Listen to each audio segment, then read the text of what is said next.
So again, like I said, E3 was this weekend. I'm trying to catch up on the reviews that I missed out on, guys. Thank you though for waiting. It does mean a lot. I also will be starting up manga reviews before this month ends of My Hero. I don't know why I don't do manga reviews. Just in general, I actually read a good amount of manga, so I'm gonna be doing that. If you guys are excited though, My Hero actually I think next weekend, and that's it. So hit that like button for me down below. Don't forget to do that. Subscribe, and we're gonna get right into it. Stain, the hero killer, and Ida. Definitely some beef is building up here. Ida was really looking forward to his brother coming to support him in the sidelines, kind of in the bleachers up there during this tournament, since he did pretty good. He literally knocked out she's crazy irrelevant. Like, people hype her up that are only watching the anime, but she's crazy irrelevant. The nature freak chick, he knocks her out in a heartbeat, right? And he tries to do the same thing with Todoroki, and I feel like he should have approached it differently. I can understand why he went into it as the way he did, since Todoroki can literally slow him down. The Flash, the fastest man alive in that series, Captain Cold, Cisco builds a cold gun which can reduce his speed and slow him down. It like counters him. So the cold can counter speed, it can slow him down. So it's kind of a bad matchup as well. Kind of like with Bakugo versus Tokoyami. Kind of a bad matchup here as well for Ida. And he just got fucked. He got fucked. He wanted to go into it. He wanted to obliterate him on sight, which makes sense since that's really the best method you really can go into that, because ice can kind of defeat speed here. His engines even got frozen. So the entirety of the matchup, not looking too good right now in his favor. It really is not. But the big thing here, right, is that he called his brother multiple times, Tensei, and his brother was hunting and pursuing Stain. Now, if you guys remember some of my reviews of Season 2, I actually mentioned Stain a lot. This is the god, Stain, that I'm talking about. If you guys obviously can't tell right now, him and Ida are definitely going to be duking it out, you know. They're definitely going to be duking it out. Something's going to be happening here. And shit's going to get good. Shit's going to get really, really good here. Stain pulling up, making his debut, making his introduction, absolutely slaughtering Ida's brother, dude. Absolutely slaughtering him. He ripped him to shreds. He killed him. He's dead. If you didn't know that right now, he's dead. He's dead. He was killed in cold blood in an alley, and it was iconic that the show just phoned all the missed calls. His brother tried to call him, and it sucks. It's a real feels bad moment. Even the mother hits him up and like, hey, yeah, your brother's dead. Well, she didn't really say that, but she's like, your brother, it's bad, a hero's got him. It's like they try to keep it as vague as possible, but in reality, the brother's dead. So, like, we see the body. Just tell him, please. But I think it was implied, you know what I mean? And now the villains also want to work with Stain. Stain is working by himself. You didn't know that right now. He likes to work by himself, likes to stay solo. The villains are interested in Hero Killer Stain since he is a pretty high bounty, number one. Number two, he gets the job done. He kills heroes. He's not a fraud, and he's not no bitch that has a name like this and doesn't actually do it. He's no fraud. He actually kills heroes. We even saw an example of that today when he killed Ida's brother.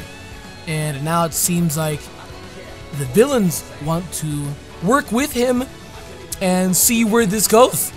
Shit's getting serious, guys. Shit is getting fucking serious. As well as I kind of gotta give the love here to Bakugo. Bakugo just absolutely destroyed the entire competition.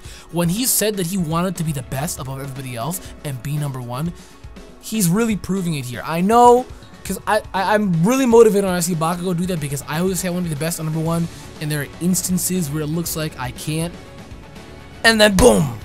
I make towards them strides, and I hit that spot, dude. Like when I was number one in Showdown OU, and all the other tiers at one point, when I wanted to hit these goals and I hit them, you know? He's really motivating. Bakugo is really motivating, specifically to me, because I've kind of had a similar life where it's like I've always told myself I want to be number one, be the best, and then sometimes I have instances where I'm not, and it feels like I'm not getting anywhere, and then I just work even harder and I get there. Strategy, brains and bronze put together. So it's really motivating, kind of similar to me, really motivating. Bakugo did that. I think that's why a lot of people like My Hero.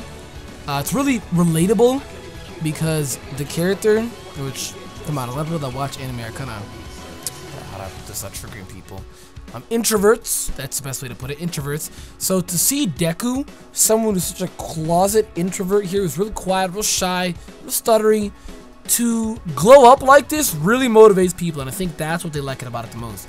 But it does have a lot of instances where Deku has a lot of instances he's like Naruto, but I mean that's influence. So there's that, and number two as well, that all the big shows pushed them to My Hero. So all the huge fan bases from Naruto, DBZ, One Piece, Bleach, all of them pushed their fan base to My Hero. So this is the next big shonen. Which it is. It really is. It really is. So to hear that All Might actually was quirkless his entire life until he had a master that also gave him the same quirk that he gave Deku, the one for all, is not only number one, extremely motivating. Number two, it was a huge confidence booster to Deku because Deku felt like shit. He lost to Todoroki. He felt the emotion and how motivated everybody was in this tournament, and he really wanted to beat Todoroki. Had he actually beaten Todoroki, he would have put a huge name for himself, because right now Deku's kind of like nobody still. I know that he's got instances where he's been seen as the #1 guy, but he's the #1 guy without showing his quirk. So now showing his quirk, he did a lot of injury to himself. He got knocked out. He was out of bounds. He had to go through surgery. And to everybody else right now, he kind of seems like he ain't shit. Like, they know he's strategic, but he kind of seems like he ain't shit. And it's really demotivating to see and hear that. So the confidence booster that All Might gave to Deku, wow. And also helped out a lot of people as well that are anime-only watchers, because now you anime-only watchers now know that, yes, All Might, #1, is not the true one for all. If you didn't notice already, they showed it a couple episodes ago.